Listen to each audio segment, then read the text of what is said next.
My name is Nora, and I'm 23 years old. I was born in Seoul, South Korea, but I grew up in Iowa. I came here for grad school downtown at IUPUI. Indianapolis is the biggest city that I've ever lived in, which was very intimidating. It was very important for me to find community right away because I knew that if I didn't try, I would just get lost. The first thing that I did was look for a church home. I came to Traders Point. I kind of watched how other people interacted with each other, and I wanted that. I wanted to be able to come out and say hi to people and ask them how their week was going.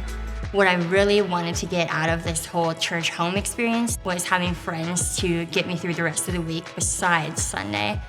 They had announced that there were small groups, so I just walked into the lobby, talked to someone who had an iPad, and signed up. The first night of our small group meeting, it was very scary, not knowing anyone, not knowing what they were gonna think.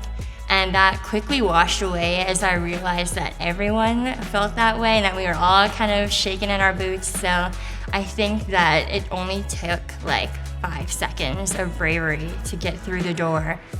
I was pretty nervous that I was gonna walk in and everyone would have the Bible memorized cover to cover, and that was not the case. I grew up where the Bible was present, but it wasn't always open. Whereas when we are in small group, we always pull it back to a verse. It makes our conversations more intentional, and it allows us to connect on a common ground even if we're very different. When I sat in a sermon on Sunday, it wasn't a conversation, so it meant that I couldn't ask any questions or get any feedback. Being able to take that immediately to a small group where I knew that there were other people who likely had the same questions took all of the intimidating parts of listening to a sermon and maybe not understanding something completely away.